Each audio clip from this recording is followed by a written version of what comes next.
One day, Percy arrived at the quarry to collect some stone for his freight cars. Snow and frost lay everywhere. There was not a sound to be heard. Percy ventured further. He found Mavis, the new diesel engine, resting in the shelter of some rocks.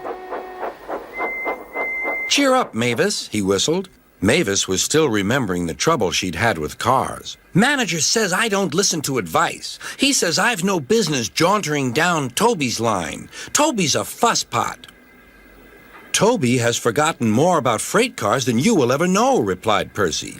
"You must put the cars where he wants them. Then you'll be a really useful engine. Now, if you'll excuse me, I have to take these stones to the harbor." Mavis liked Percy, but she still wouldn't listen to his advice. "Why shouldn't I go on Toby's line?" The siding arrangements were awkward. To put the cars where Toby wanted them, Mavis had to make several journeys. She started making a plan. "If we used the teeniest bit of Toby's line," she said to her driver, "we would save all this bother." Her driver, suspecting nothing, allowed them to go as far as the first level crossing.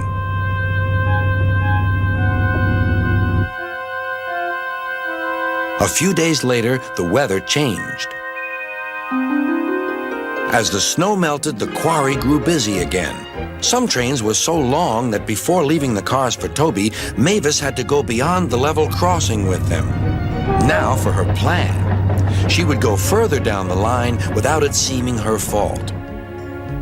"Can you keep a secret?" she asked the freight cars. "Yes, yes, yes," they chattered. "Will you bump me at the level crossing and tell no one I asked you?" The cars promised. But while Mavis was away, Toby arrived. He decided to shunt the cars himself.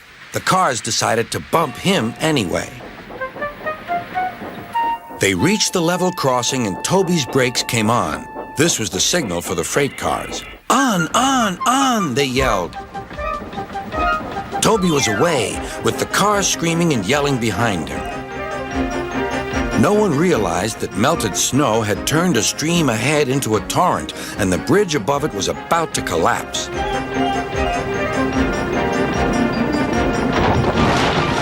The rails were now like a tightrope across the thundering water. "Stop! Stop!" cried Toby. His driver fought for control. They came nearer and nearer to the bridge. It was all or nothing now. The driver braked hard.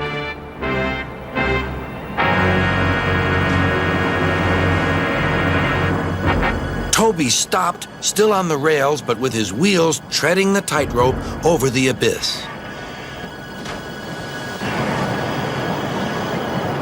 Mavis was horrified and quickly came to the rescue.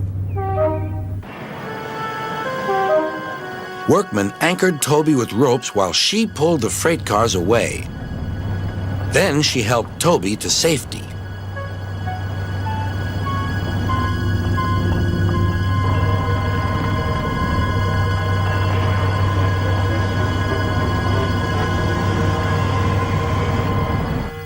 "I'm sorry about the cars," said Mavis. "I can't think how you managed to stop them in time." "Oh, well," said Toby, "my driver told me about circus people who walk tightropes, but I just didn't fancy doing it myself." Later, Sir Topham Hatt arrived. "A very smart piece of work," he said. "Mavis, you did well too, I hear." "It was my fault about those cars, sir," she faltered. "But if I could..." "Could what?" "Come down the line sometimes, sir. Toby says he'll show me what to do."